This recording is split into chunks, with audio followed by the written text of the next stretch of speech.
اس میں کوئی رکھنا یا لیکن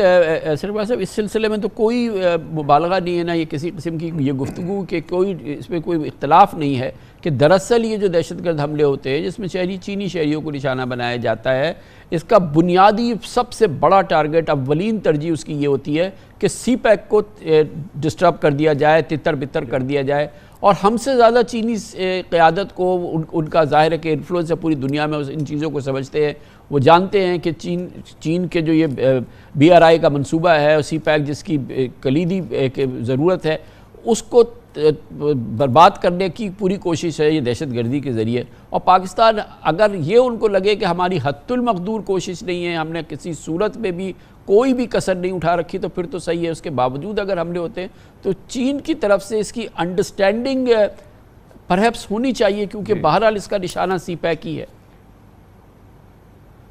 دیکھیے، یہ میں سمجھتا ہوں کہ چائنا کی لیڈرشپ اس بات کو سمجھتی ہے، اور یہ لاسٹ جو واقعہ ہوا تھا اس کے بعد بھی ہم نے لمحہ بلمحہ چینی قیادت کو جو ہماری تحقیقات تھیں اور جو ہم نے اس میں پیش رفت کی اس سے آگاہ رکھا، اور وہ اس حوالے سے بہت مطمئن ہے کہ ہم نے اور ہماری سیکیورٹی کی ایجنسیوں نے اپنا بھرپور کردار ادا کیا ہے. اور میں یہ بات پھر دہراؤں گا کہ دیکھیے، جو انتظامی اور انسانی طور پہ احتیاطی تدابیر ہو سکتی ہیں وہ ہم کر رہے ہیں، بلکہ اب تو کئی جگہ سے تھوڑی یہ شکایت آنی شروع ہو گئی ہے کہ یہ اوور پروٹیکشن جو ہے یہ بھی ہمارے لیے کچھ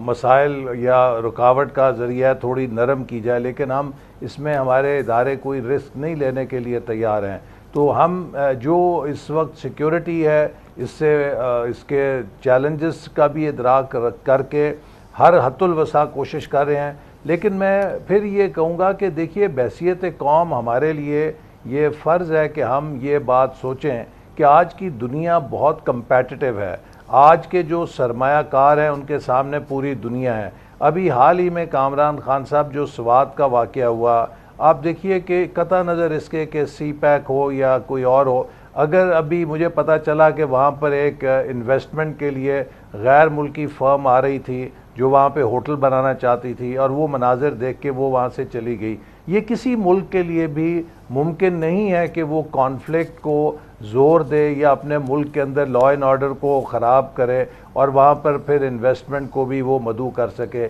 یہ اس سے پہلے آپ نے دیکھا جڑاں سیالکوٹ سرگودا میں بھی اس طرح کے واقعات ہوئے، اور پھر ہم ساری دنیا کے سامنے معافیاں مانگتے ہیں کہ نہیں جی یہ بڑے غلط ہے، یہ بہت غلط لوگ ہیں. میرا خیال ہے کہ میڈیا کو بھی میں کہوں گا، اور ہماری قیادت کا، حکومت کا فرض ہے، علماء کا فرض ہے کہ ہم اپنے لوگوں کے اندر یہ شعور پیدا کریں کہ جو مذہب کا نام لے کر لوگوں کو گمراہ کیا جاتا ہے، جتھے بازی کی جاتی ہے، وینڈلزم کیا جاتا ہے، موب لنچنگ کی جاتی ہے، دہشت گردی کی جاتی ہے، اس کا اسلام سے کوئی تعلق نہیں ہے. اور ہمیں پاکستان کو اسلام کے امن کا ایک چہرہ پیش کرنا ہے. لیکن سر، ہم چین کی سیکیورٹی کی جب بات کر رہے ہیں، چینی شہریوں کی سیکیورٹی کی بات کر رہے ہیں، شاید یہ معاملہ اتنا گمبھیر اور اتنا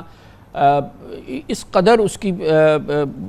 حساسیت نہیں ہوتی جو ہم آج دیکھ رہے ہیں. کہ ہم دوسرے فرنٹس پہ تو ہم سی پیک پہ کام کرتے ہیں، اپنے اکنامک زونز پہ تو کام کرتے ہیں، وہاں پہ جو ہم نے ڈیولپمنٹ کرنی ہے وہ تو ہم کرتے، ہم نے اگر IPPs کی پیمنٹ کرنی ہے وہ تو ہم کرتے. ہم اس وقت تو بات یہ کر رہے ہیں کہ ہم اور پھر ہم چینی شہریوں کا تحفظ بھی نہیں کر رہے. میرے خیال میں اگر ہم یہ سی پیک پہ بڑا کام ہو رہا ہوتا سر، تو وہ شاید ہمارے لیے ایک ہوتی ہے ایک چیز جس پہ چین کہتا ہے کہ ہم باقی تو چیزیں ہو رہی ہیں، یہ صرف یہ معاملہ ذرا فرق ہے، ہم تو کسی فرنٹ پہ کام نہیں کر رہے نا.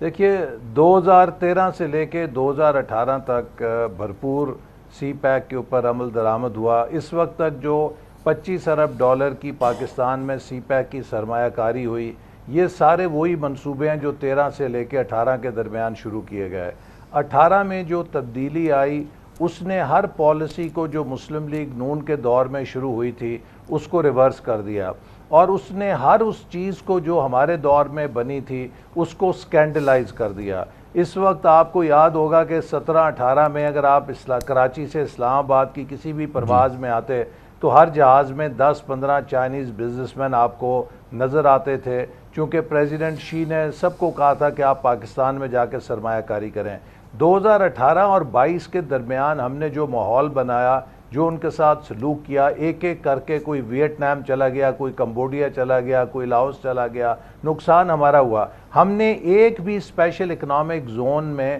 ان 4 سالوں میں کوئی پیش رفت نہیں کی۔ اب جب 2022 میں ہم 16 ماہ کے لیے آئے تو ہم نے گوادر کے منصوبوں کو، اسپیشل اکنامک زونز کو دوبارہ اٹھایا۔ میں آپ کو غفلت کی بدترین مثال یہ دینا چاہتا ہوں کہ 2018 سے 22 تک جو گوادر پورٹ کی مینٹیننس ڈریجنگ ہے وہ تک نہیں کی گئی، جس سے 1.5 میٹر بندرگاہ کی گہرائی سلٹنگ کی وجہ سے کم ہو گئی۔ وہ بھی ہم نے آ کر جب 16 ماہ میں آئے اس کو دوبارہ ہم نے سلٹنگ کو ڈی سلٹ کیا اور اس کی ڈریجنگ کر کے اس کو صاف کیا۔ میں چھوٹی چھوٹی اس طرح کئی مثالیں دے سکتا ہوں۔ یہ ہمیں بڑا نقصان ہوا، اس لیے پالیسیز کا تسلسل، ملک کے اندر سیاسی استحکام اور امن، یہ پری ریکوزٹس ہیں، ویدر سی پیک اور نو سی پیک۔ کوئی بھی ملک اگر ان کو یقینی نہیں بنائے گا تو اس کے پاس چاہے سونے کی پالیسیاں ہوں، وہاں پر ترقی کا عمل کبھی آگے نہیں بڑھ سکتا۔ تو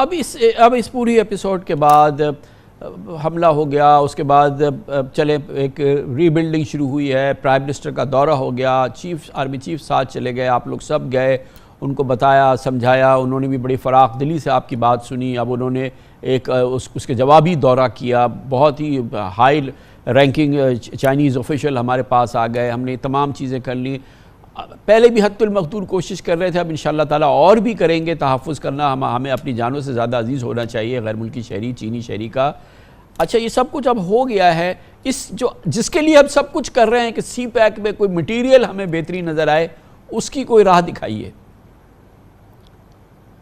جی دیکھیے، اس کے اب جیسے آپ نے ابھی کہا کہ چائنا نے فیز 2 کے لیے 5 کوریڈورز کا خود اعادہ کیا ہے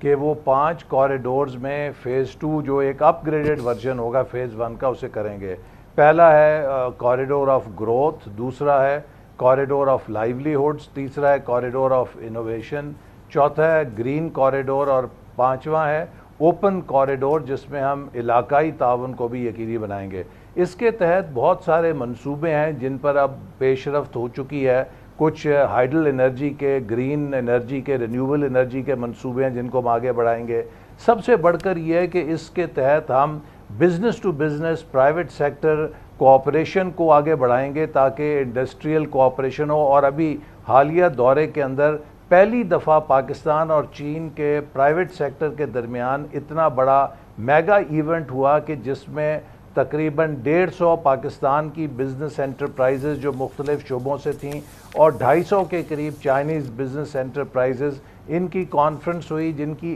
1000 آپس میں بزنس میٹنگز ہوئیں، اور اس طرح کی اب کئی اور کانفرنسز چائنا میں ہوں گے۔ دیکھیں، میں آپ کو ایک مثال دینا چاہتا ہوں، ہم نے کتنا اس شعبے کو یا چین جیسے ملک کو نظر انداز کیا ہے۔ چین سالانہ طور پہ 2700 ارب ڈالر کی درآمدات کرتا ہے۔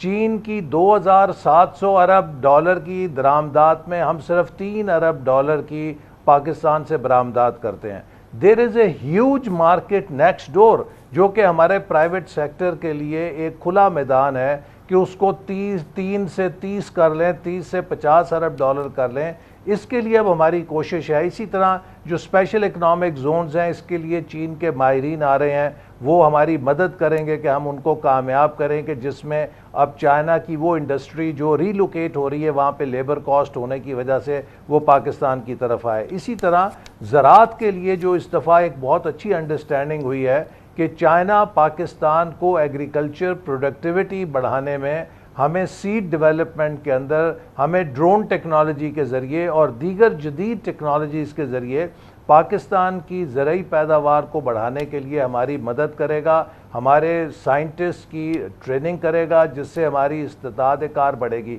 پھر جو انوویشن کوریڈور ہے، اس میں ہواوی نے، جو کہ ان کی بڑی کمپنی ہے، ہمیں یقین دلایا ہے کہ وہ نیشنل پاکستان کی جو ڈیجیٹل ٹرانسفارمیشن ہے اس میں ہمارے ساتھ ایک اسٹریٹجک پارٹنر کے طور پہ نہ صرف کام کریں گے بلکہ سالانہ 3 لاکھ نوجوانوں کو آئی ٹی سکلز کی وہ تربیت بھی دیں گے۔ میں سمجھتا ہوں کہ یہ وہ ایشوز، یہ وہ پروگرام ہے کہ جس سے ایک اور چیز یہ بتا دیں، یہ اٹ ساؤنڈز ویری گڈ، اللہ کرے کہ بالکل اس پہ اسی طرح سے عمل ہو جائے۔ یہ جو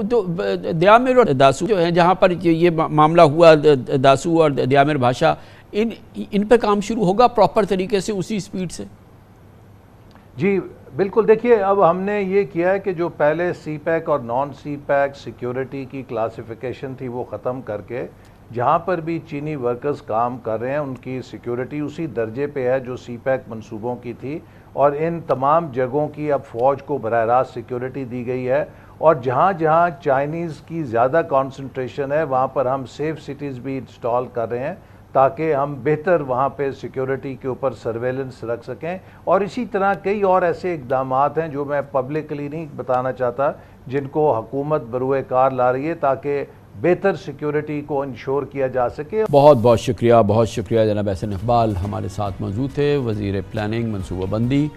کمرشل بریک، اس کے بعد پاکستان کا اس وقت سب سے بڑا چیلنج جو ابھی آپ نے پوری گفتگو سنی کہ دہشت گردی کا خاتمہ ہو، اور پاکستان میں ہر لحاظ سے جو پاکستان میں غیر ملکی شہری ہیں، خود پاکستان کے جو اثاثے ہیں وہ دہشت گردی سے محفوظ ہوں، مگر انفارچونیٹلی پچھلے چند سال اور پچھلے خاص طور پہ 2-3 سال اس سلسلے میں تباہ کن رہے ہیں۔ اب ایک اور فوجی آپریشن کی بات ہوئی ہے، آپریشن عزم استحکام، مگر اس کو رد کر دیا ہے کے پی کی کلیدی سیاسی جماعتوں نے، جو کہ ایک بہت ہی ایک منفی ڈیولپمنٹ ہے اس پوری صورتحال کے حوالے سے۔ اس کو مختلف پہلوؤں سے جانچتے ہیں ایک چھوٹے سے وقفے کے بعد۔